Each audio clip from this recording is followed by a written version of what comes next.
Recording in progress. Sharma sir, now you can start the topic. Unmute करें पहले. Please unmute.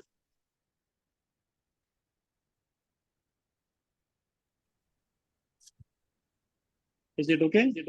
Yes, it is okay.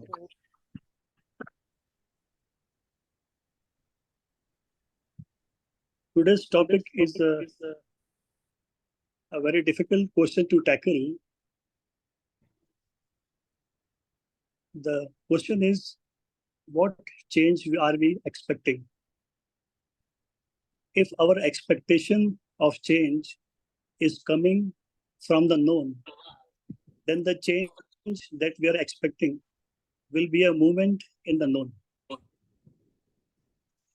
We may change for a better version, from a dirty room to a clean room, from lower to higher, from wrong to right, a change which is named as progress. The mind moves in comparisons, and hence a comparatively better change is always welcome. But the essence remains the same. We live in multiple layers of existence. Hence, this question becomes difficult to answer, as change in every layer has a different meaning. But today we will try to probe into it and see what are the reactions of the self to this question. Maybe in this inquiry, a new aspect of the self is revealed. In the outer world, change is what we want. Better roads, better infrastructure, better living standards, and a better life. I remember my days in Indore when dust on the roads was a major problem. Garbage collection was poor, potholes on the road, electricity shortage was normal. Shops were asked to close early to save electricity. Shortage of water and overall poor infrastructure. But today Indore is the cleanest city of India. A very welcome change. When I used to speak to my friends regarding the issue of dust flying all over the roads, they said that nothing can be done about it. Everything was accepted. They said, this is the way of life. It was an accepted issue and everybody had adjusted to it. The India's school of thought has never given much importance to the outer. The outer was considered as an appearance, the non-real, illusory. Hence, not much importance was given to improve it or to make it better. From this school of thought, the typical Indian attitude of chalta hai was born. We are normally late for appointments. We adjust to outer inconveniences and say, chalta hai.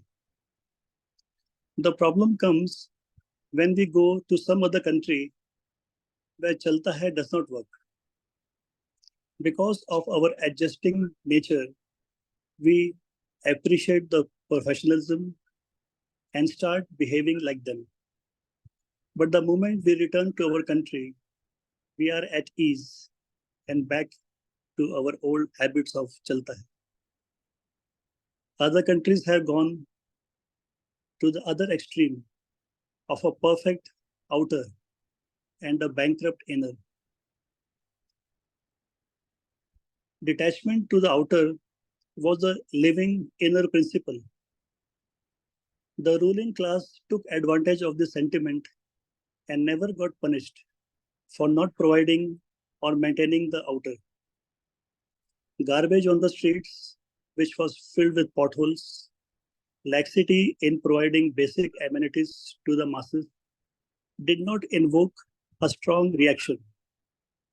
We lived a detached life and adjusted to the poor outer conditions. But living standards even today are limited to only urban areas, whereas rural areas are still struggling. The principle of non-violence hit a barrier in the violent world. The world is one village, which was spoken in the Upanishads, but exploited by the invaders. There has always been a struggle to balance the inner principles with the actual outer way of living. What changes would one like to see?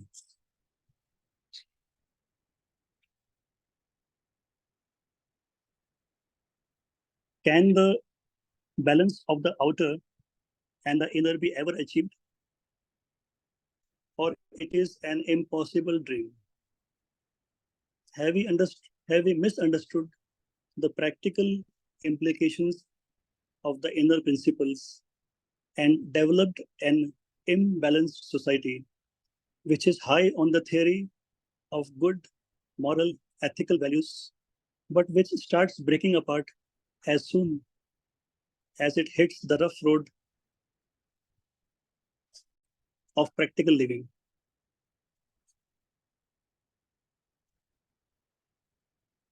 If we observe the wars going on and the general decay, we see that the moral and ethical values start falling apart when everything is converted into a business.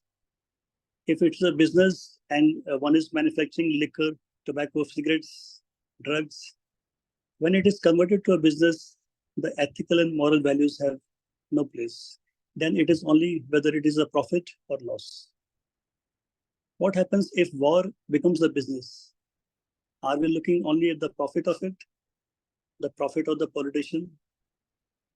What happens when religion becomes business? Humans have this habit of converting everything into business, into profit and loss. Coming to the inner, if I quote the traditional scriptures, then we live in what is called the human psyche, which is divided into mind, intellect, and ego.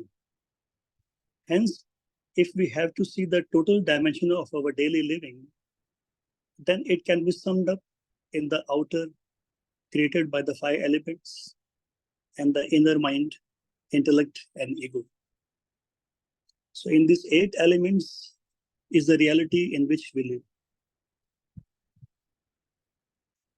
So what change are we expecting? Are we expecting change in these 8 aspects of life? In the inner, what change are we expecting? A better quality of mind, a sharper intellect, a humble ego, bad thoughts to good thoughts to no thoughts. We are expecting the ego changing from being violent to compassionate, from being fearful to being fearless, from being angry to being peaceful. What change are we expecting in these 8 aspects of daily living? One must be very clear as to what change we are expecting. Traditional religions and various schools of thoughts have imagined a better world, a better society. And we have many teachings which explain the details as to how to go about it. Have they succeeded? Or the world has become more violent, more ruthless, and the graph of the quality of daily living has gone downhill.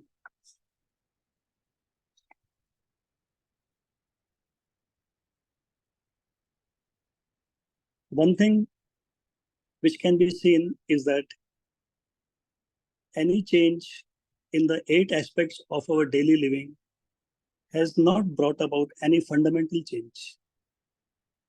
We have modified the past and tried to create a new future, but it looks like that the movement is circular and not linear. What is old becomes the new, and the new becomes the old, which again comes back to a new version. We have to grapple with this question that if change is circular, is there change at all? The insight into change says that there is no change happening when the old modifies itself and presents itself as new. Is there a change? All change in appearance is no change at all. We have to go back to the drawing board and inquire into what is real change. If change in the phenomena, change in the ego, change in the intellect, just a minute, my pet is getting anxious.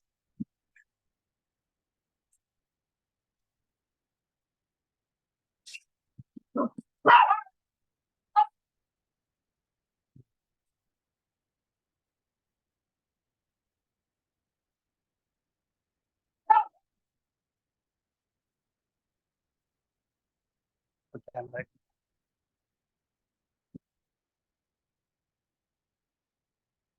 So change in the mind, change in the intellect, change in the ego, change in the outer.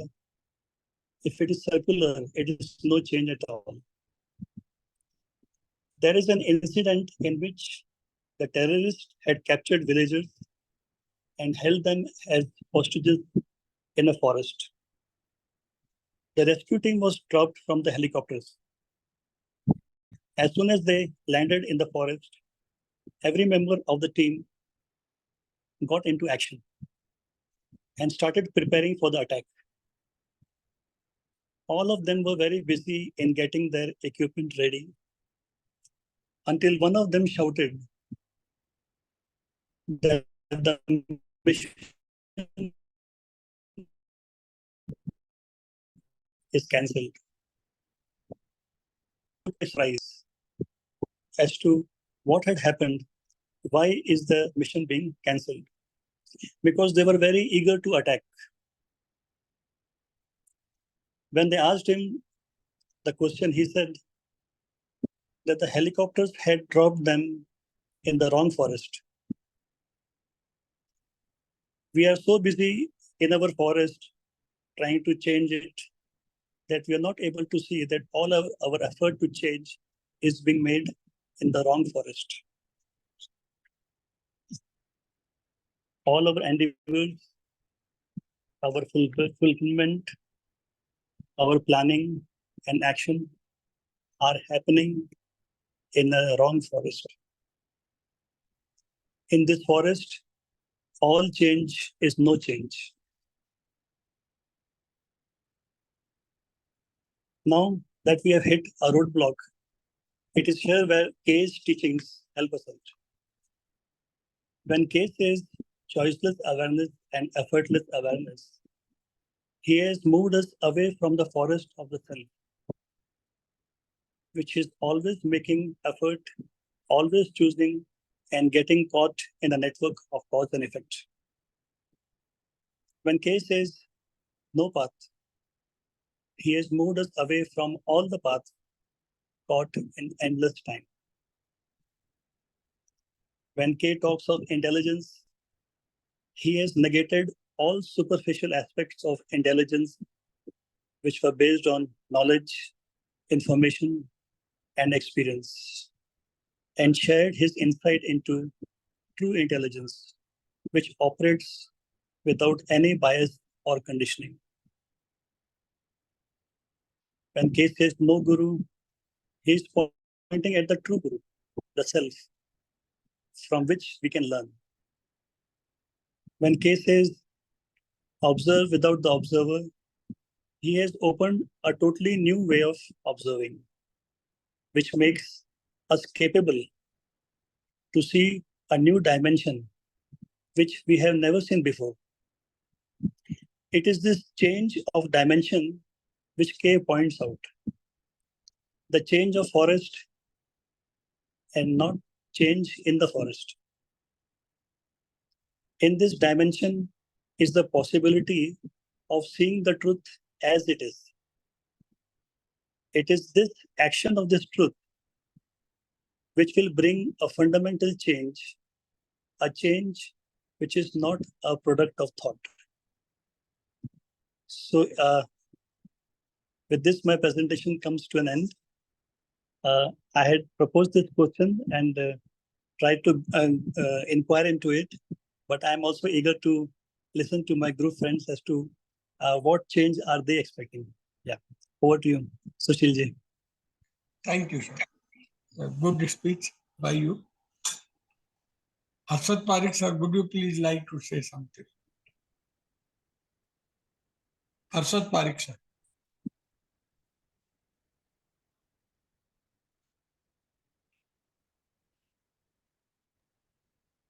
Yes. Yeah. Are you able to hear? Yeah. Right. Thank you, Sharma ji. About change. Krishna ji says change is different than transformation. Change is mostly a modified continuity of what has been. So there is no change. Sometimes Krishna ji says it is like a freedom within the prison of the mind. So a real change or transformation happens in the life of a human being when the person feels that something really new has happened within the mind, that a person begins to see everything with a different way of looking, whether it is looking at a tree or a human being or looking at the thoughts and feelings, because when there is a real change, then there is what Krishna ji calls awakening of intelligence or awakening of awareness. And in that awareness, we can see how our mind is working very, very clearly.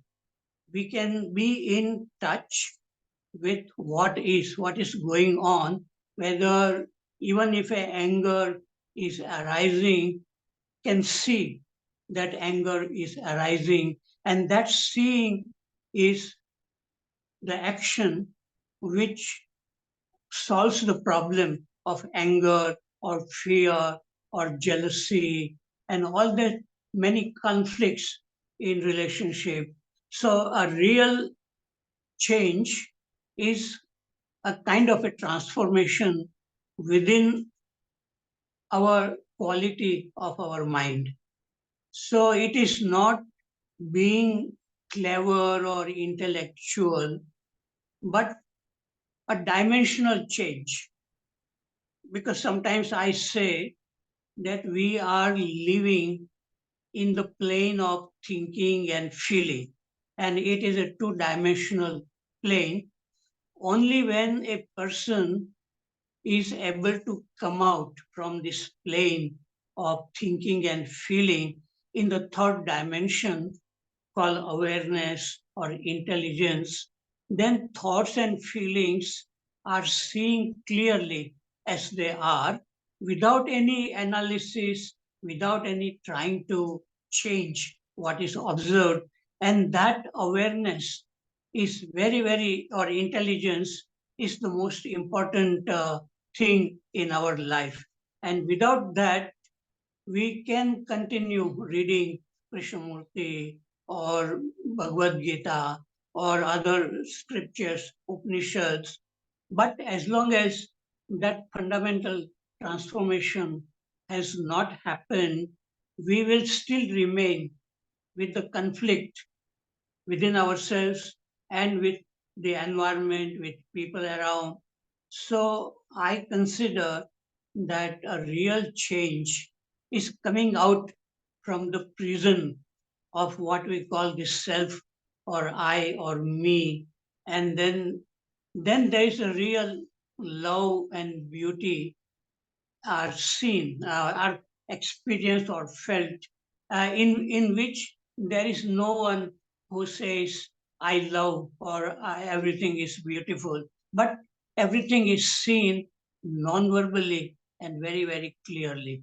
And that is what I felt after reading Krishnamurti in 1970s, and I could feel, and I had no dialogue discussion with anybody, but I was looking very, very carefully at my own thoughts and feelings in my room. I did not go for any meetings or seminars or talks. For 7 years, I very, very intensely looking at my own thoughts and feelings without trying to change them. And then I begin to feel some change in my body, in my brain, and in my way of looking at things outside. And my friends, they were asking me, what is happening in you? Now you are different, the way you are looking, the way you are speaking, what has happened.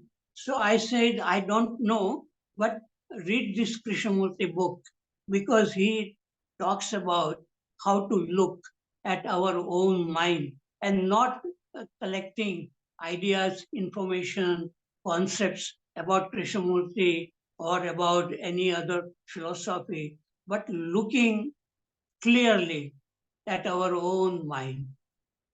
So that I would consider a real transformation. And in our Indian philosophy is also aim at that kind of inner transformation, like when they say, Tamso ma jyotir gamai, so take me from darkness to light, or mrityo ma amrutam gamaya, so from death to real living, because the way we live our life, daily life, is full of problems, full of conflicts.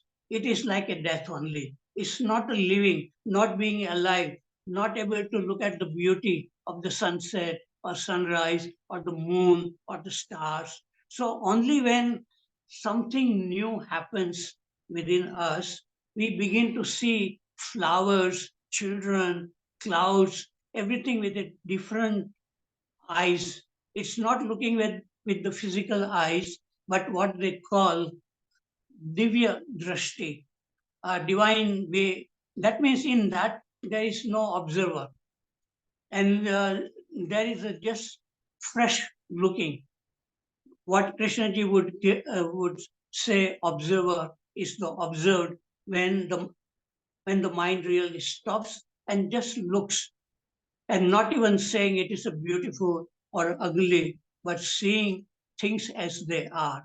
And that is what the real transformation is, when we are able to look everything as they are.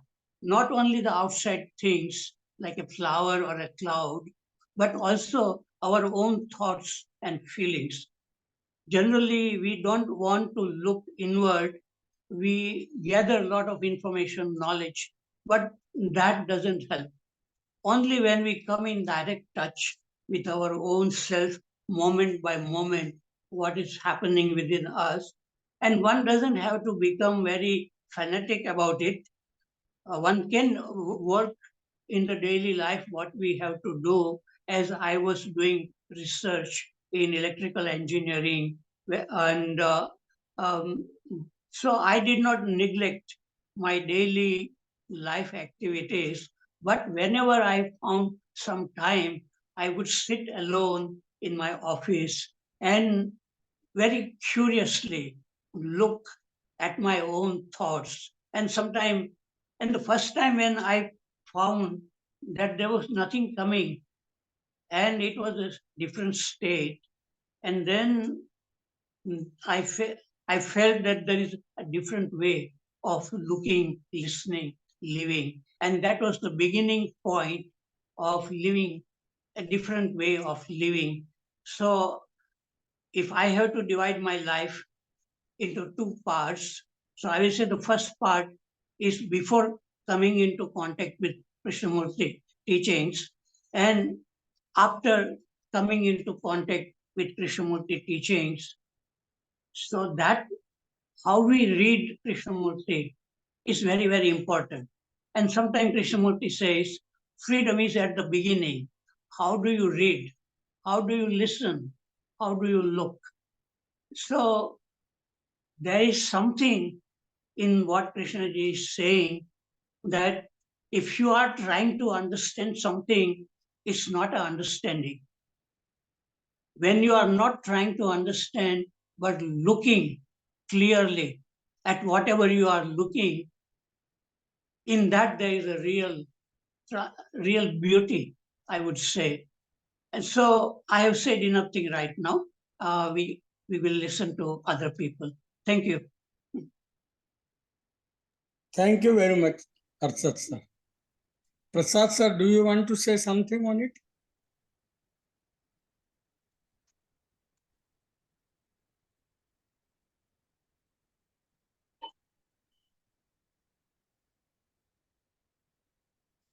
Prasad sir.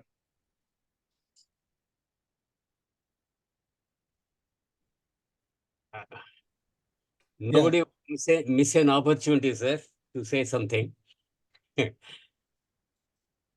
Sir, I could not completely understand what Sharmaji was trying to say. But one point I caught. He said that whatever change we expect, it is from the known.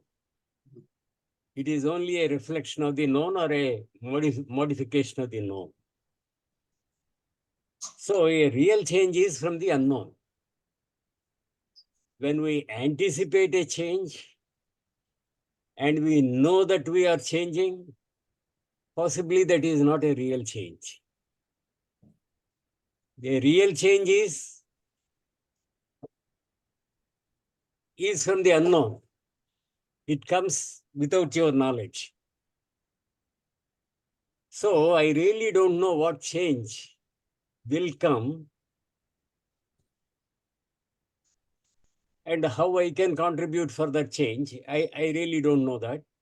But I want to enumerate some changes which I could notice and which I anticipate. For example, there is a less of tyranny of knowledge with the influence of K. By reading K, there is less of the tyranny of knowledge. We are all born into some social structure, and there is some knowledge in some inputs come into us, and we think they are really, they take us to truth and all that type of thing. That tyranny is not there. There is a freedom.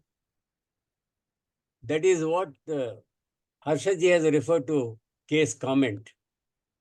Freedom is at the beginning, not at the end. That freedom, I think, is coming, is already there. It may be good or it may be bad or whatever it is, but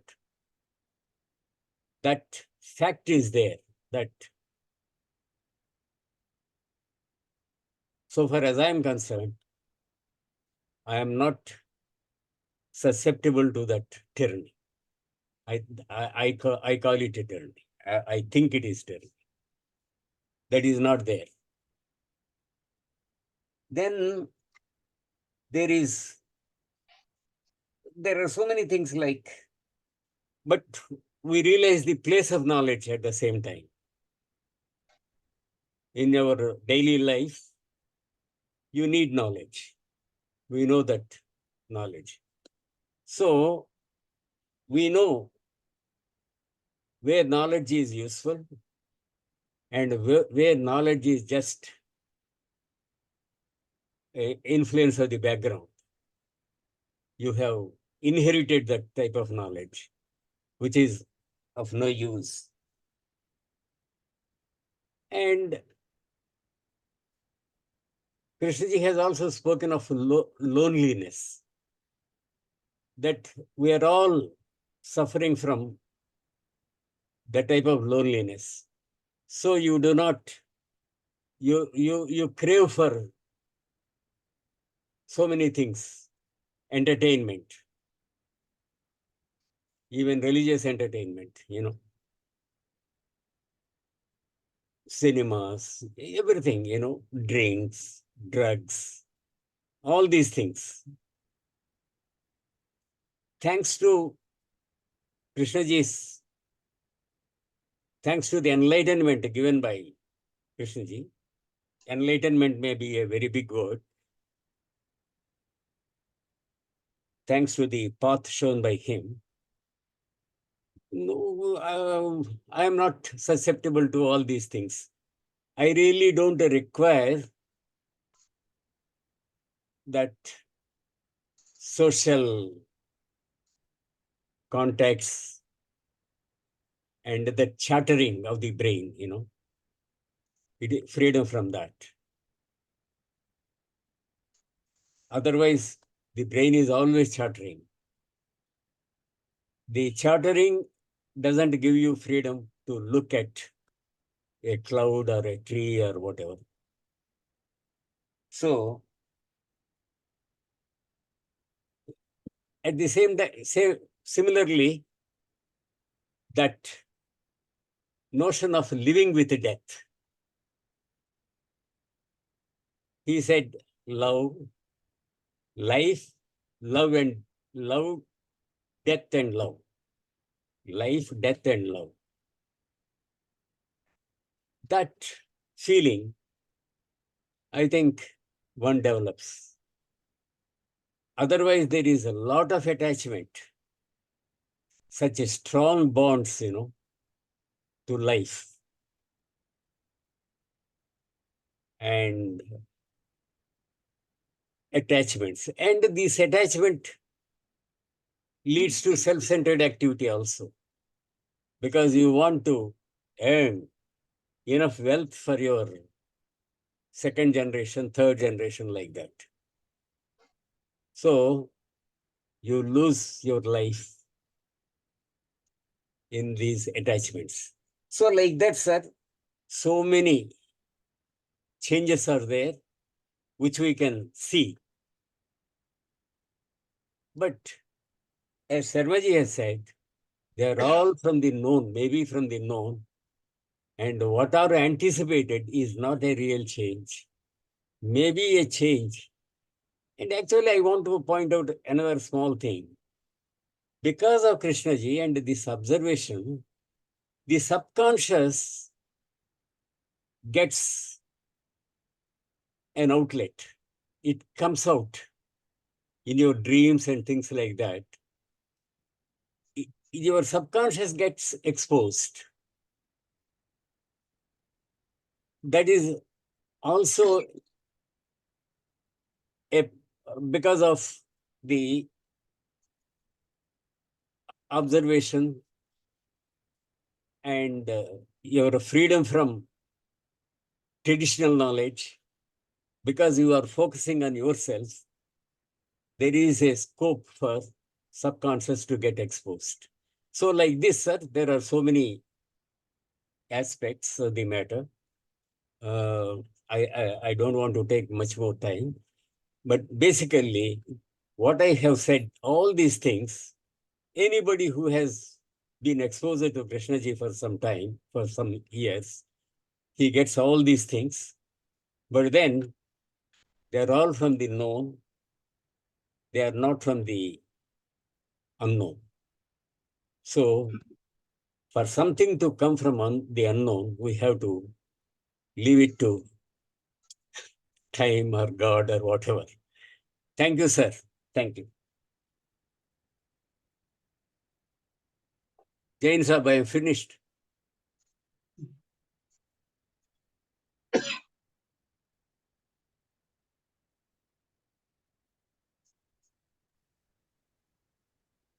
Pradeep ji.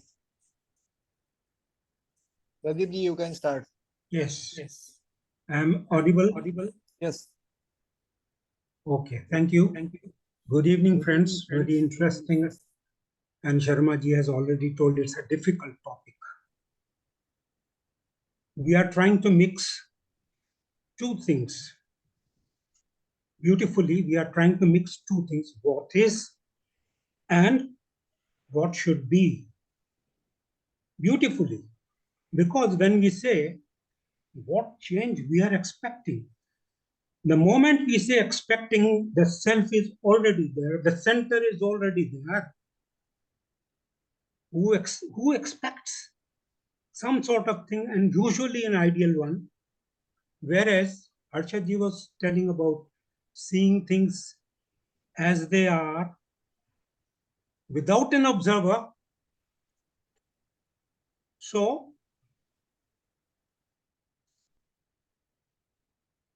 listen to this thing. But, and in his life also, he has beautifully explained how, as an individual, he read something in the book and started working on himself. You see how his vision started expanding, how I became rather the subject, rather the self became expanded, how the individual starts becoming the world. So that is one way of when he was not interacting with anyone and he was seeing his own mind, his own life, his own thoughts, even in academics, while he was in academics. So this sort of transformation, what when we are trying to say that JK that means some sort of transformation. The whole gestalt changes. The whole worldview changes. That is, so this is change. Now when you see things as they are, there is no, now who is expecting, suddenly who is expecting change, things as they are, and change is anticipated or change is desired, immediately the self is there. You see, when we, from I to we, when we go, already a number of selves, a number, we are collective information sort of thing, as if usually we don't see collectively. As an individual, we see collectively as an individual. These are the voices of an individual, most of the thing. So, and expectations means time. It means it is not there. It is not there. So time is the factor coming. Change should happen. Time is there. So, and what answer do we expect? As a thought, naturally, we are all thinking about this. Most of the things he has neglected, not negated rather, expectations, the self-interest. So, and how the compassion starts, in an individual, seeing things as they are, then what happens? There naturally, he could see tremendous violence all around. How could he see? And he might have tagged it as violence not desirable for the society, affecting love, humanity, everything. So unless until there is some sort of meaning associated with what we see, how we can talk about these things. So this is one thing, uh, because neither change, when we are expecting change, it is not there. Based on known, he said, Sharma ji also talked about known, that also is not there. So some image in me and some expectation in the self is quite prominent in these issues and circumstances. This is what I feel. So we have to be very cautious when we mix these things, what is and what should be. Although JK would never say that it should be like that. When you say observe without observing, without observer, and so many things like that. So we have to, why things are still going the other way around, why there is more violence in spite of all these enlightening words. What is happening and why? It means we are, even mindfully, we are not able to comprehend the totality that is life. Otherwise, things would have changed definitely. And if at times we say you cannot change the world. Harshad, yes, so many times you can only change yourself and your vision changes accordingly. But you can't change. So that type of change is limited to myself and my interests and my peace and like that. So, and the result, this is happening because of the limitation, because we are not able to comprehend the whole thing. And we are trying to mix two things, two different polarities, different forces together to achieve something, that too imagining about it. As I was, this experiences also, Harshadji, we get regularly check out these things, the experiential learning and experiences of so many celebrities and so many great people, and what effect it has on an individual, me, yourself, and neighbor, and all around. So these things, all these things came to my mind and come to my mind.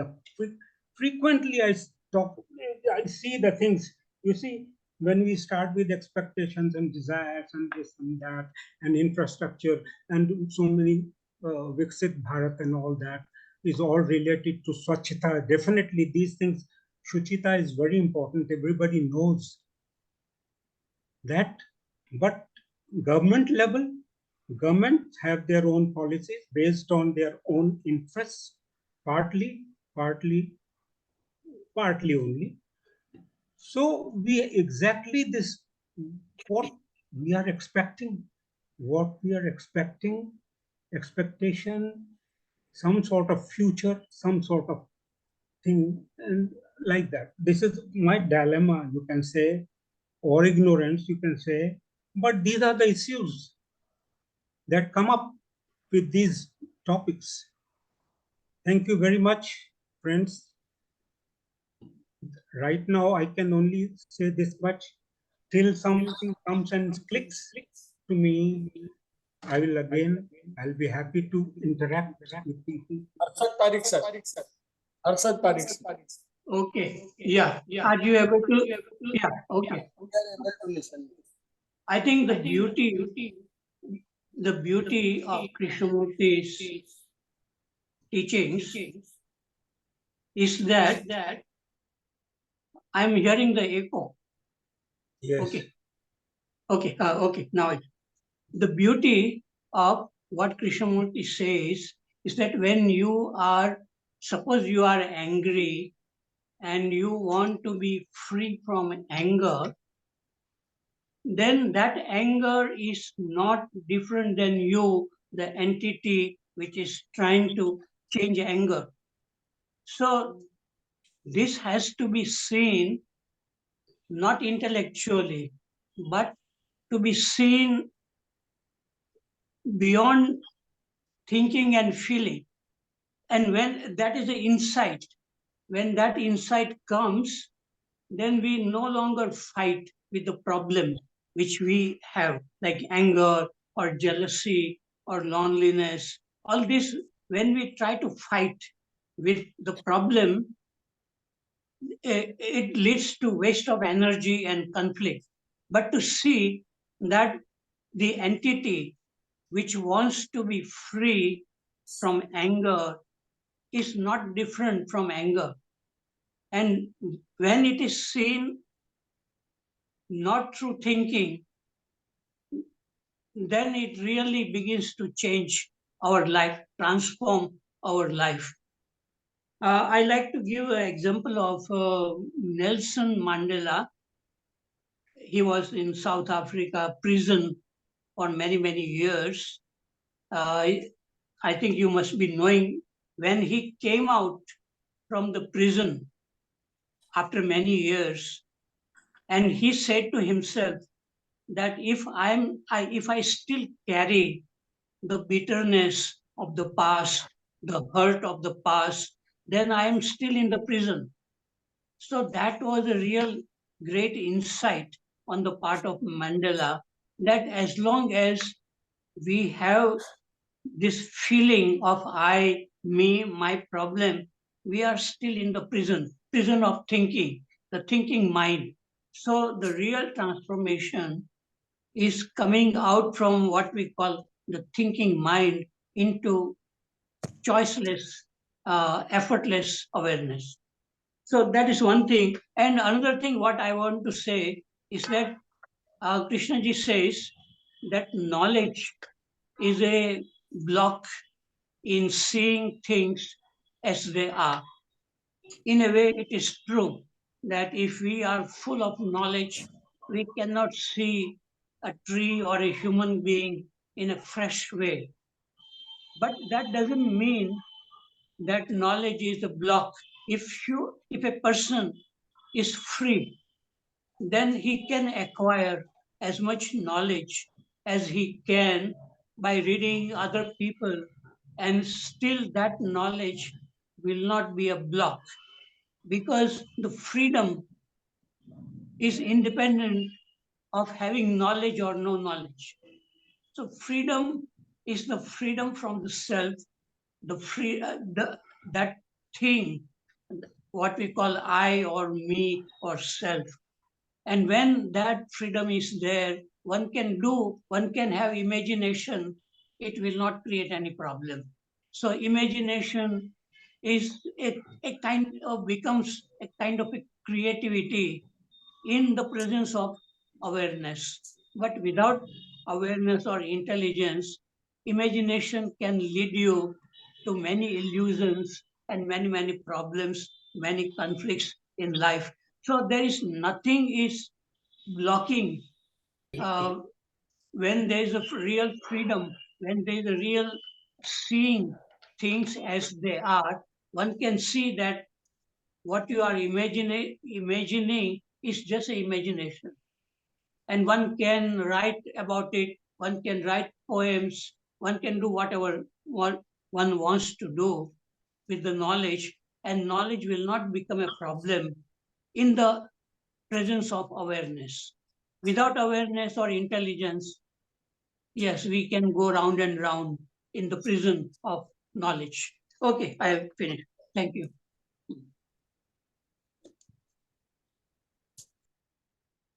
Yes, Dinesh ji would like. Dinesh ji. Are you able to hear my voice? I'm Yes. getting echo actually. Yes, echo will stop now. Yeah. Are you able to hear my voice now? Yes. See, today's topic is change, and there are two aspects of it basically.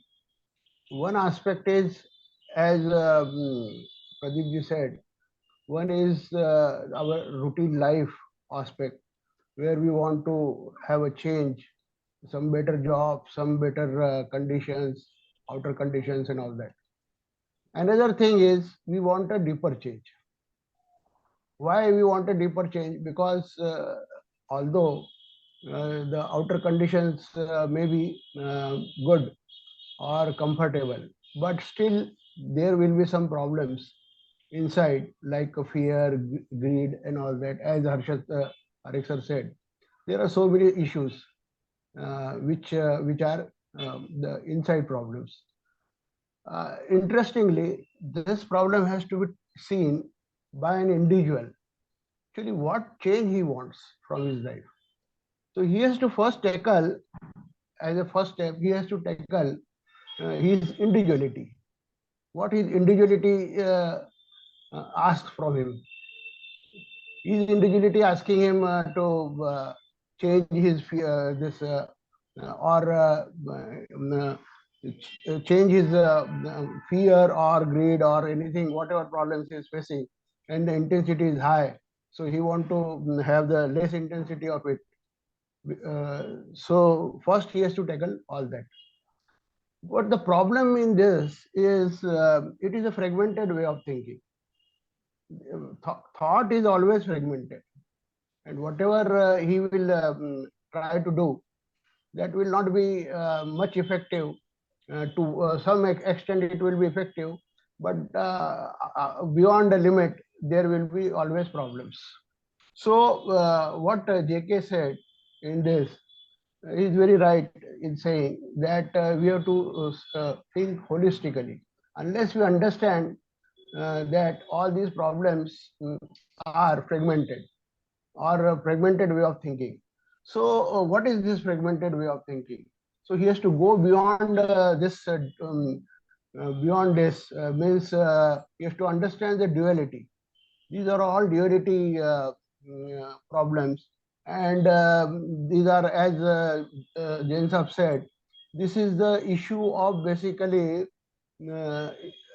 to some extent it is a ignorance basically the man is having. He This is a problem of the node basically, and thoughts whatever he has thought earlier also, which is the content of consciousness he is having. From that content of consciousness he is tackling the issues, and that is a basically a fragmented way of thinking. So then what is left to him? How he has to tackle the problems? What JK has to say in that? JK says, I want to change. I see that I am terribly unhappy. Means whatever I am reading in this, that is also covered, what changes we are expecting. This portion is covered in this. I want to change. I see that I am terribly unhappy, depressed, ugly, violent, with an occasional flash of something other than the mere result of a motive. And I exercise my will to do something about it. I say I must be different. I must drop this habit, that habit. I must think differently. I must act in a different way. I must be more this and less that. One makes a tremendous effort, and at the end of it, one is still shoddy, depressed, ugly, brutal, without any sense of quality. See, one thing is very interesting. He has used only general qualities in this, or we can say general things in this, which clearly indicate that one has to individually see what problems he is facing. So one then ask oneself, if there is a change at all, can a human being change? A change within the field of time one observes is no change. This also we have discussed. Harshad Parekh sir has also indicated the known field is field of time. This Pradeep ji was also indicating about the time. So the change in the time is no change at all. That's what JK said. In my views, this is the first step. One has to have some order inside him. So for that order, one has to work on these issues also based on the thought.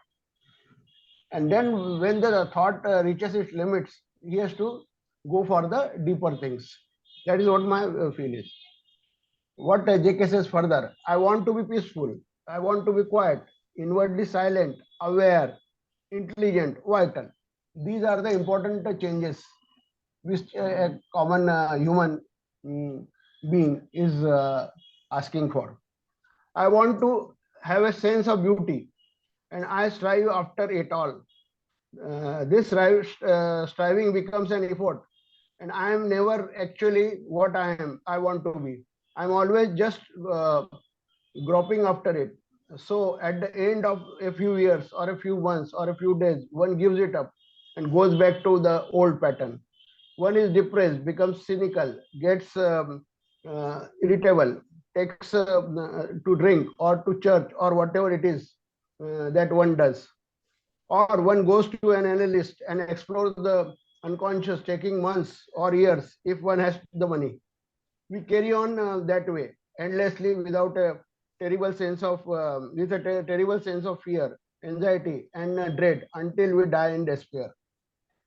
This is one side of it. Other side, what he says, perhaps we do not want to change because we are fairly comfortable.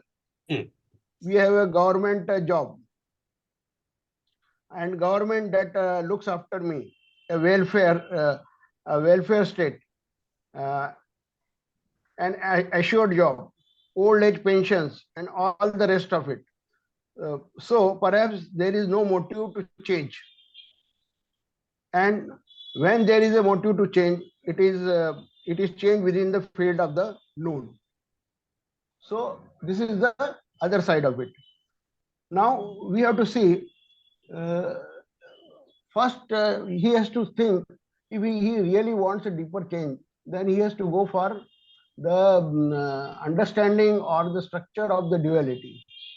And as JK said, holistic vision can come only there will be insight in the truth that this cannot go beyond a limit, and whatever we do, it will still within the field of time.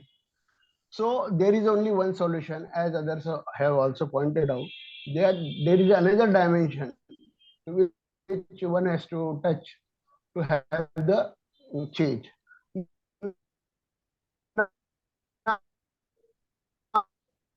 Now, what is that dimension basically? In that dimension, as JK pointed out, but this silence is not a silence of no, not mind is quiet, but it doesn't mean that it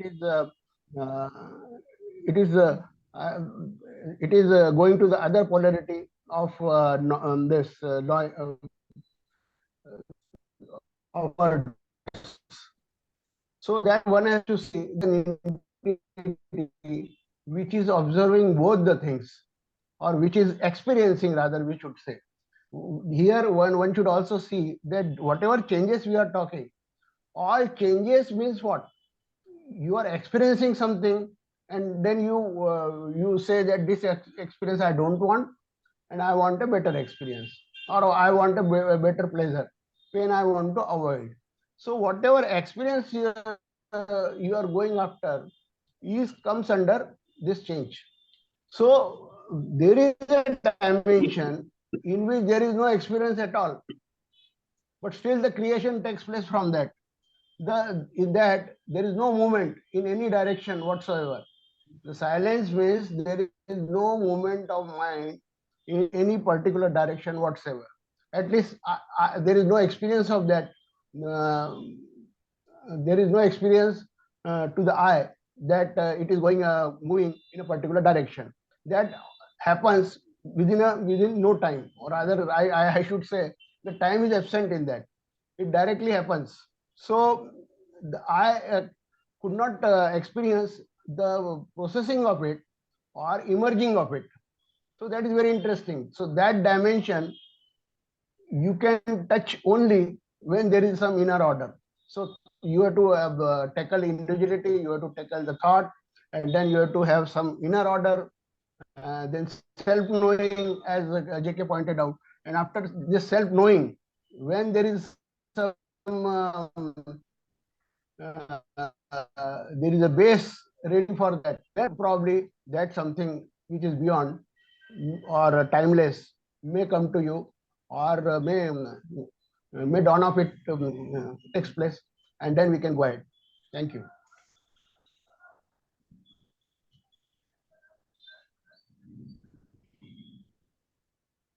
Right now, I want to submit this much only. Pradeep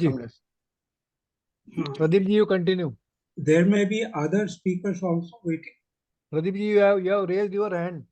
Yeah, my hand is Your hand is raised, so you should continue. There is a problem in my mic, so I have to you talk from you could the see this way. things as they are.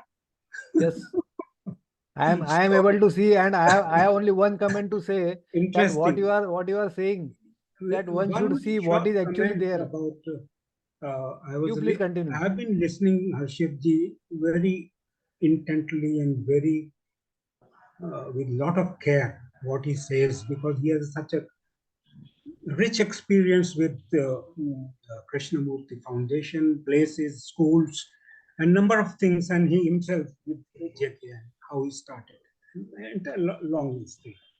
So I listened to him very carefully, but when he says that it is not feelings and emotions are not there, they're sort of, they're sort of, uh, uh, when we divide, who divides intelligence into intellect, and then further, who divides basic thing into mind, seeing with the mind, seeing with the heart, mind in the heart.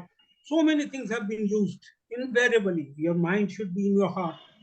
So emotions are so very important, feelings are so very important. And this I may say that it is experiential learning for a person. Once a while, when you are able to connect, I'm not claiming anything, but I'm saying with a lot of confidence, once you are able to connect with the source, then tears start rolling out.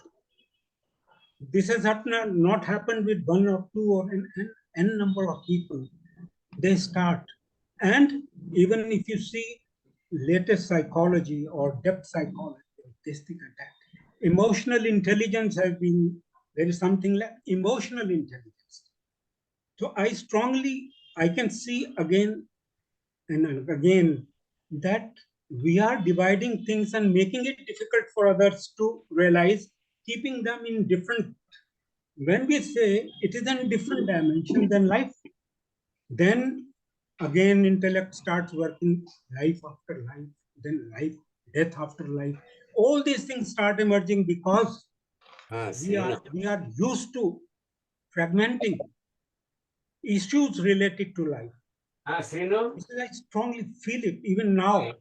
Emotions, everything is important. There is nothing that is natural, is unimportant as an impediment.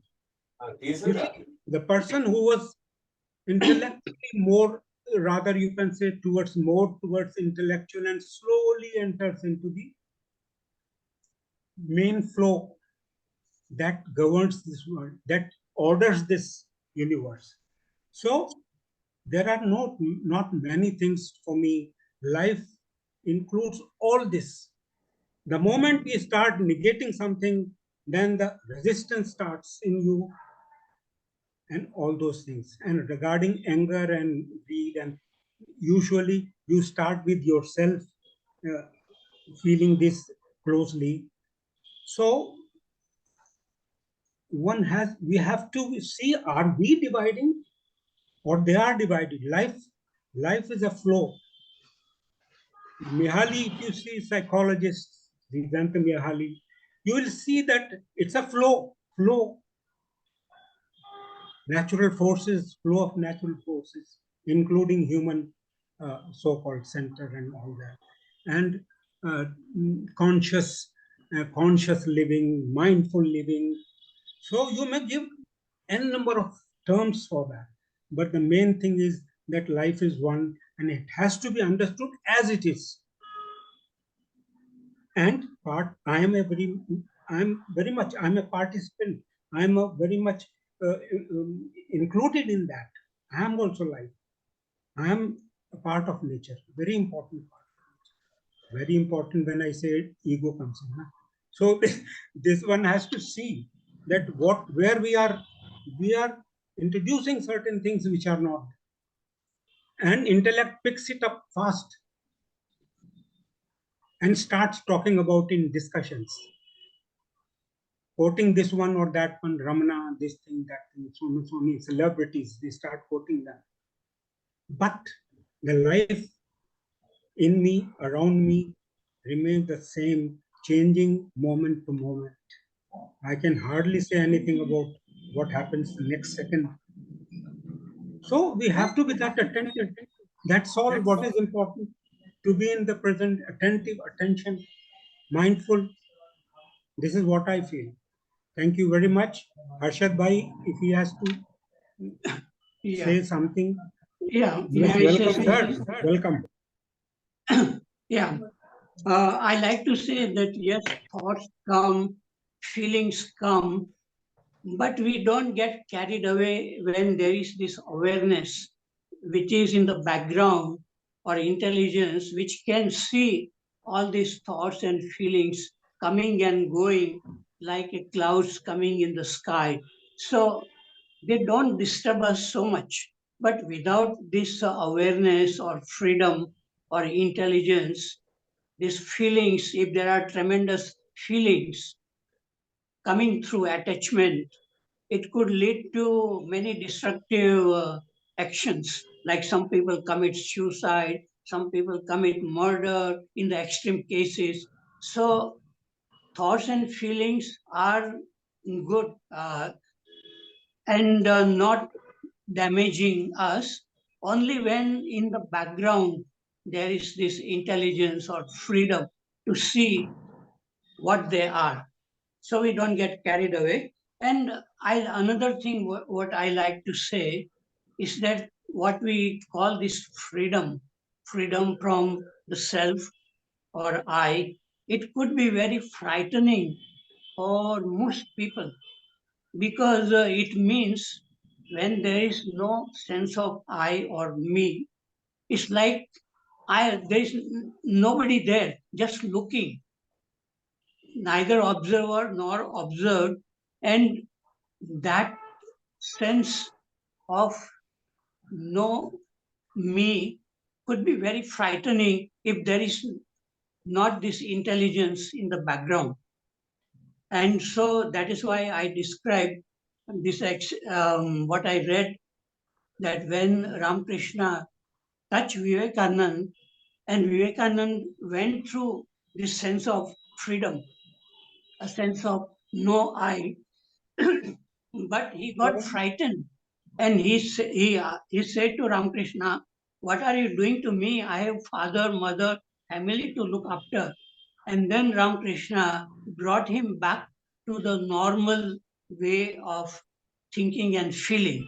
So as long as we have not come out from that thinking and feeling in a natural way through our own investigation, not through, like what happened to Vivekanand was through Ramakrishna. It was not his own uh, understanding.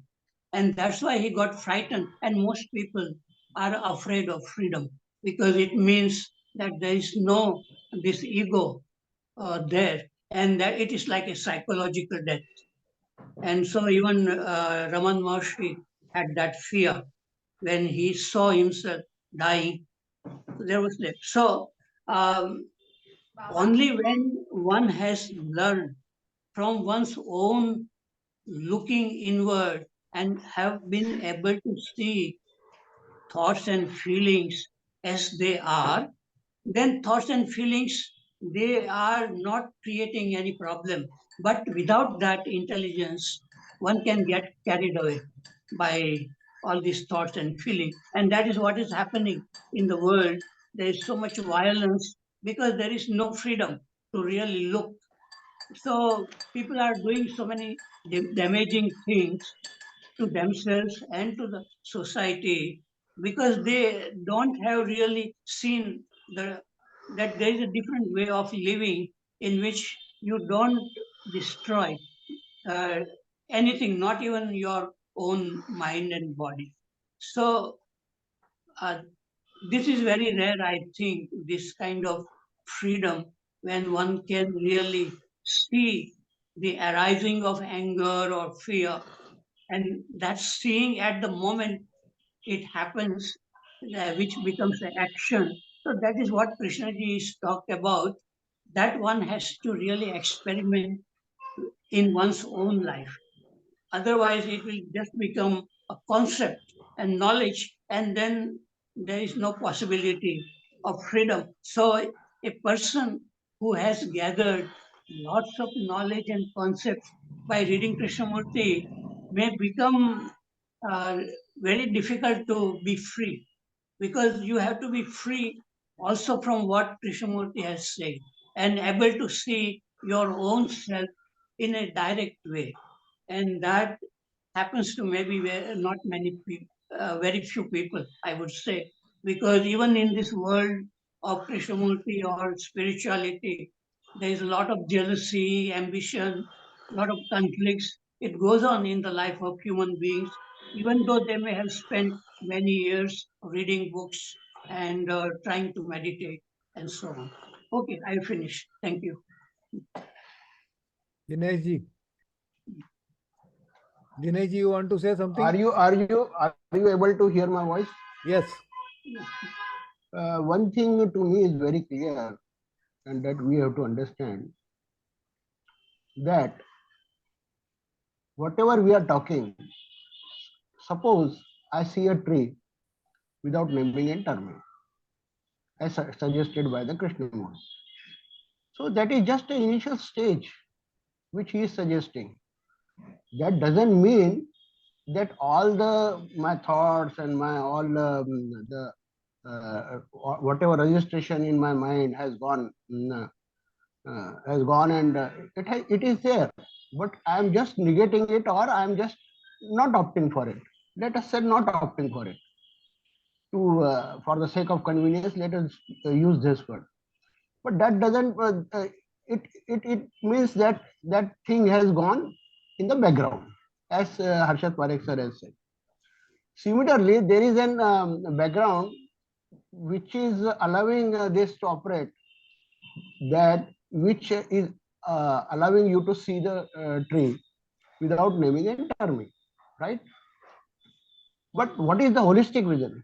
Holistic vision is not only all inclusive, but at the same time there is no question of even the polarity is there. Means the thing or the entity which is aware of all this thing is not only aware of the duality, not only aware of the non-duality, but also it is aware of the background. Are we clear? Suppose intelligence is operating, then intelligence covers everything. It is all inclusive.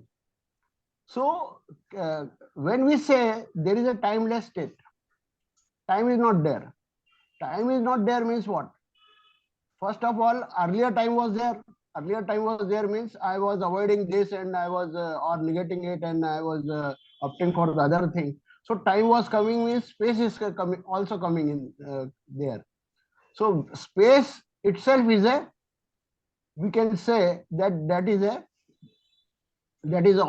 creating the illusion, or we can say that is creating the fragment.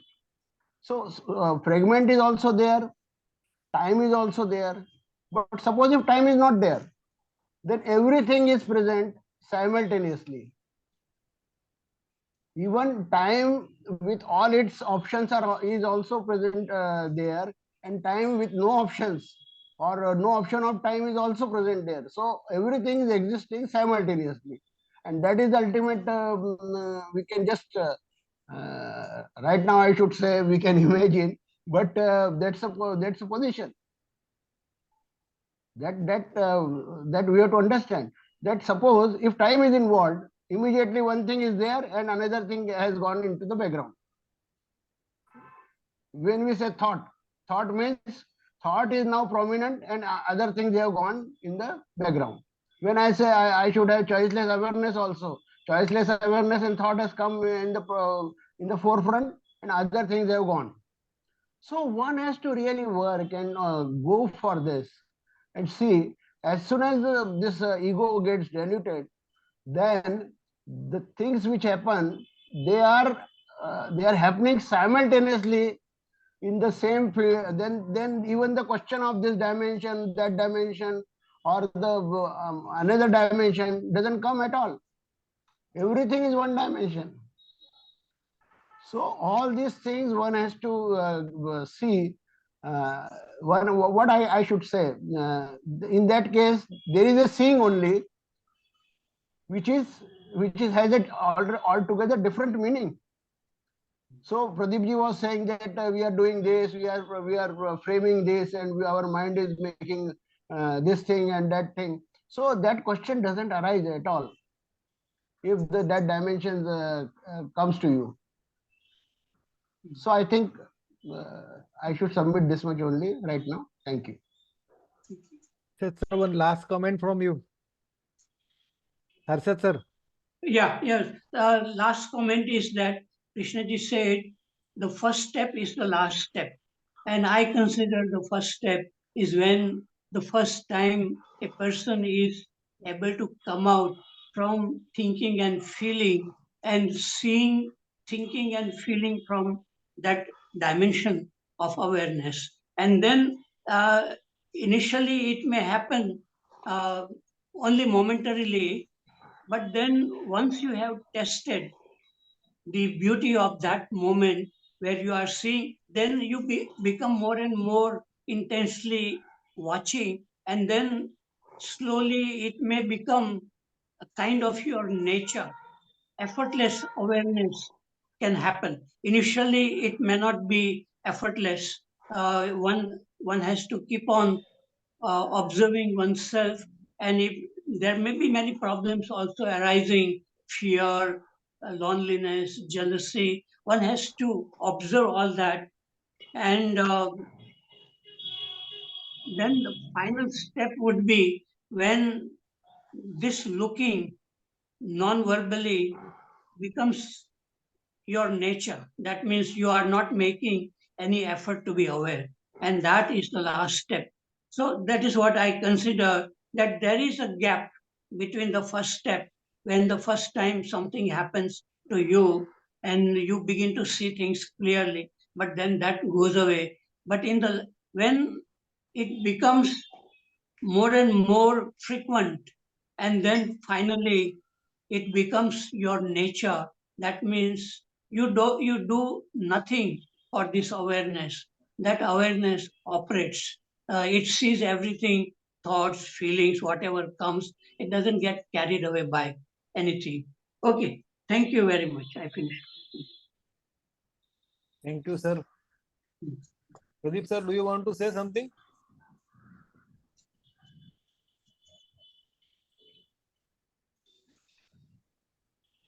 Pradeep sir,